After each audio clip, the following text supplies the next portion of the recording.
हाँ, मेरे प्यारे विद्यार्थियों, भूतपूर्व और वर्तमान सभी विद्यार्थियों, अभी कुछ एक ऐसा घटनाक्रम चला कि देश के बहुत उम्दा और मशहूर शायर राहत इंदौरी जी का देहांत हुआ। और वो मेरे बहुत पसंदीदा शायर थे। मैं उनकी शायरी बहुत दिल से सुनता था, आगे भी सुनूंगा। और इससे पहले भी बहुत महान शायर और बहुत अच्छे अच्छे कवि हमारे देश में रहे हैं, लेकिन सबकी अपनी अपनी पसंद होती है। तो मुझे राहत इंदौरी जी बहुत पसंद थे, जबकि कुछ उनकी ऐसी शायरी थी जिन पर कई बार मैंने ऑब्जेक्शन लिया और मुझे अच्छी नहीं लगती थी, लेकिन कुल मिलाकर बहुत अच्छे शायर थे। लेकिन अभी उनकी मृत्यु उपरांत जिस तरीके के कुछ बातें मृत्यु के बाद की गई, उससे मुझे बहुत ठेस और दुख पहुंचा। और ये ऐसे सोचने वाले लोग बहुत कम मात्रा में हैं, लेकिन फिर भी संकेत है कि हमारा समाज अब किस तरह से सोचना शुरू कर रहा है। मुझे याद है बचपन में मेरी माँ ने एक किस्सा मुझे सुनाया था, और वो सच्चा किस्सा है। माँ ने ये बताया था, जब औरंगजेब ने आगरा के किले में, क्योंकि मैं आगरा का ही रहने वाला हूँ, आगरा के किले में शाहजहां को कैद कर लिया और उनके साथ बहुत बुरा बर्ताव करता था। और अक्सर क्या करता था, जब वो लाल किले में टहलने के लिए निकलता था, तो जहाँ पर उनको कैद करके शाहजहां को रखा हुआ था, वहाँ पर वो आकर खड़ा होता था, कुछ अपने पिता को उल्टा सीधा संबोधन देता था, दुर्व्यवहार करता था, बदतमीजी करता था अपने पिता के साथ। तो एक बार ऐसे ही और आया, तो शाहजहां से फिर उसने उसी तरह से बदतमीजी करी। तो शाहजहां ने एक उनको जवाब दिया कि बोलो, देख औरंगजेब, तुझसे अच्छे कितने अच्छे हिंदू हैं जो अपने माता पिता को, अपने बुजुर्गों को मृत्यु उपरांत भी याद करते हैं और श्राद्ध का आयोजन करते हैं, क्योंकि उस समय श्राद्ध का समय चल रहा था। और इससे औरंगजेब शर्मिंदा हो गया। कहने का मेरा मतलब यही है कि मैं हिंदू संस्कृति, मैंने हिंदू शब्द इस्तेमाल किया, लेकिन ये हमारी भारतीय संस्कृति है।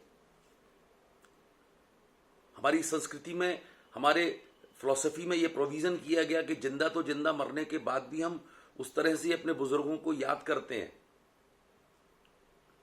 मुझे बहुत अच्छे से याद है और स्मरण है कि जब कोई शव यात्रा निकलती थी, तो दुकान पर बैठा हुआ आदमी तुरंत हाथ जोड़ता था और दुकान पर खड़ा हो जाता था। उस समय वो कोई भी सामान देना बेचना बंद कर देता था। मैंने कई बुजुर्गों को देखकर साइकिल चलाते हुए, स्कूटर चलाते हुए निकलते थे, तो अपना स्कूटर खड़ा एक कोने में कर देते थे शव यात्रा के सम्मान में, जिसको जानते नहीं है वो कौन है।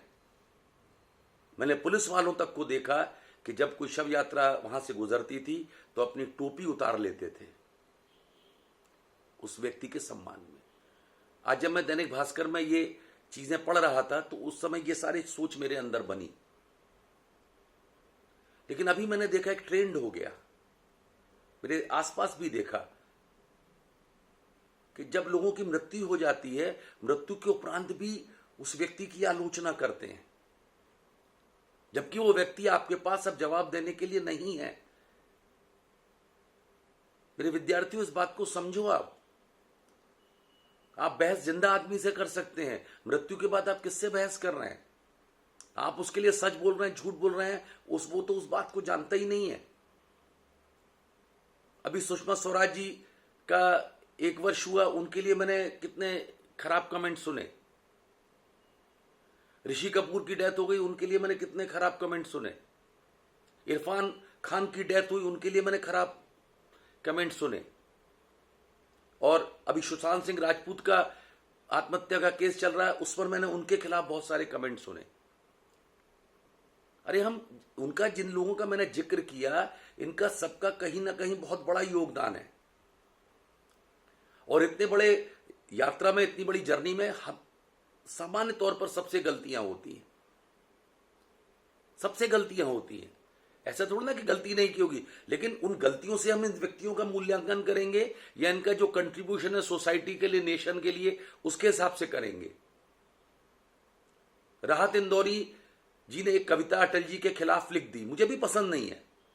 जब मैंने इस कविता, ये आप लोग तो आज व्हाट्सएप पे सुन रहे हैं, मैं तो उसको बहुत पहले सुन चुका हूं, 7-8 वर्ष पहले मैंने सुना था और मुझे बिल्कुल अच्छी नहीं लगी थी। लेकिन अच्छी लगने का मतलब ये नहीं होता कि मैं उन्होंने जो इतना सारा हजारों शायरियां, शेरो शायरी और गजल लिखी है, मैं उसको नकार दूं। मैं उनके उस बात से सहमत नहीं था, उस शायरी से सहमत नहीं था। अटल जी तो हमारे देश के सर्वोच्च राजनीतिज्ञ हैं। मेरी नजर में भारतवर्ष में उनसे आदर्श राजनीतिज्ञ पैदा ही नहीं हुआ। कोई उनको छोटा और बड़ा नहीं कर सकता। एक शायरी से अटल जी का कद छोटा नहीं हो जाएगा। और अटल जी ने तो कभी शायरी का जवाब भी नहीं दिया, उन तक भी ये शायरी पहुंची होगी, जरूर पहुंची होगी। अटल जी से हम इतना तो सीख सकते हैं। तो राहत इंदौरी जी ने अगर किसी एक शायरी में कहीं कोई जिक्र कर भी दिया, उसके बाद उन्होंने अटल जी की प्रशंसा में भी लिखा, चलिए मैं उसको नहीं मानता, तो एक शायरी से आप उनका मूल्यांकन कर रहे हैं।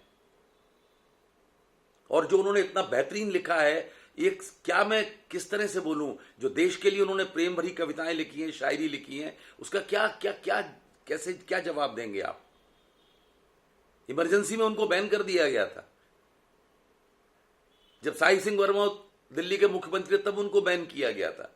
उसके बाद भी उन्होंने सच बोलना बंद नहीं किया। उनके शायरी की जो अंदाज था या वो जिस तरह सोचते थे उसी को बयान करते थे।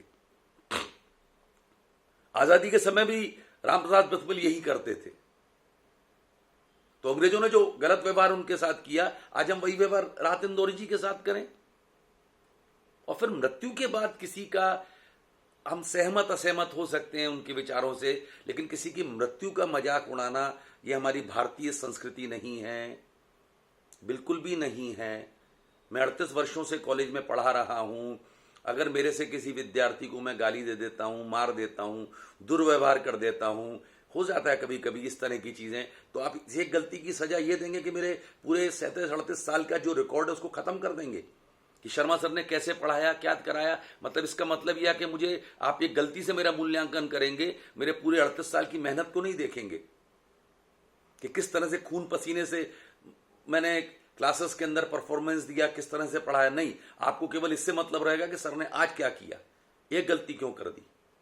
अरे गलतियां सबसे होती हैं, बड़े बड़े लोगों से गलतियां हुई हैं, लेकिन किसी एक गलती से आप किसी व्यक्ति का संपूर्ण मूल्यांकन नहीं करते। व्यक्ति टुकड़े टुकड़े में बनता है। और हम सब लोग सामान्य लोग हैं, बहुत सामान्य लोग हैं, हमारा कोई अस्तित्व भी नहीं है, तो हमसे तो बहुत गलतियां होती हैं। लेकिन इसका मतलब ये नहीं है कि आप किसी का मूल्यांकन किसी एक शायरी से, किसी एक गलती से करें। और ये जिनका मैंने जिक्र ऊपर किया, ये सब बहुत महान लोग हैं, सबका कंट्रीब्यूशन है किसी ना किसी रूप में। तो इस तरह से मत करिए। जीवित रहते आप जो करना था कर लिया, बोल भी लेते, लेकिन मृत्यु के बाद अगर आप ऐसा करते हैं तो ये बहुत दुखद चीज है। मुझको बहुत पीड़ा पहुंची है और मेरे कुछ विद्यार्थियों का भी इसमें योगदान है। मैंने कुछ विद्यार्थियों के स्टेटमेंट्स भी देखे हैं जो राहत इंदौरी या उससे पहले सुषमा स्वराज जी के लिए या सुशांत सिंह के लिए या ऋषि कपूर के लिए या इरफान खान के लिए कुछ लोगों ने ऐसा किया है। और उसमें सब हैं, हिंदू, मुस्लिम, सिख, ईसाई, सभी तरह के लोग हैं जो इस तरह के कमेंट से जुड़े हुए हैं। किसी एक धर्म विशेष का नाम मैं नहीं ले रहा हूं। तो मेरी आपसे गुजारिश है, इसको बंद करिए, ये चीज ठीक नहीं है। मृत्यु उपरांत सब चीजें समाप्त हो जाती हैं। फिर उस व्यक्ति को अगर याद करना है तो अच्छे रूप में याद करिए, अगर खराब रूप में याद करना है तो फिर याद ही मत करिए। लेकिन इस तरह से व्हाट्सएप में लिखना और इस तरीके की बातें करना, फिर उसके लिए तर्क देना, मृत्यु के बाद कोई तर्क नहीं होता है। क्योंकि मैंने एक लाइन कहा कि फिर वो व्यक्ति आपके लिए, आपके पास जवाब देने के लिए नहीं है, आपकी बात का जवाब वो नहीं दे सकता है। आज राहत इंदौरी जीवित होते तो अटल जी के लिए जो उन्होंने लिखा तो शायद उसका जवाब भी देते, लेकिन अब वो उस जवाब देने की स्थिति में नहीं है। और उस समय उन्होंने इसका जवाब दिया भी था। वीडियो बना हो जाएगा इसलिए मैं वो जिक्र नहीं करना चाहता हूं।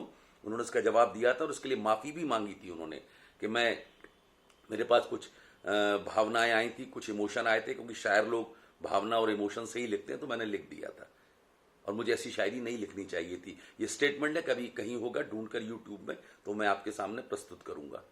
लेकिन फिलहाल मेरी गुजारिश आप सभी से यही है इस तरह से सोचना बंद करिए। किसी के लिए भी, आपका खराब से खराब व्यक्ति हो, आपका दुश्मन ही क्यों ना हो, उसने आपका नुकसान ही क्यों ना किया हो, लेकिन अगर वो उसकी मृत्यु हो गई है, उसका देहांत हो गया है, तो उसके बाद उसकी किसी चीज के लिए किसी भी तरह का मृत्यु का मजाक मत बनाइए। मृत्यु मजाक नहीं होती है, मृत्यु का सम्मान करना जाता है। हम सबको उसी दौर से गुजरना है, हम सबकी मृत्यु होगी।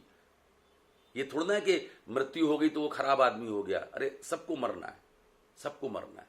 और जब सबको मरना है तो उस चीज का मजाक मत उड़ाइए। हाँ, जो चीज आपके साथ नहीं होगी उसका उड़ा लीजिए, लेकिन मृत्यु के दौर से सबको गुजरना है। किसी को जल्दी, किसी को देर से, किसी को कोरोना से, किसी को कैंसर से, किसी को टीबी से, किसी ना किसी रूप में हम सब लोग मरेंगे। तो प्लीज मेरी बस यही आपसे गुजारिश थी। मुझे इस दौरान बहुत पीड़ा पहुंची है इस सारी चीजों से, तो मैं आपसे आग्रह करता हूं, अपने खास तौर से अपने विद्यार्थियों से मेरा निवेदन है, मेरी गुजारिश है आप लोगों से कि ये सभ्य समाज की सोच नहीं होती है। हम सब लोग सभ्य बने, यही कल्पना, यही प्रार्थना मैं आप सबसे करता हूं।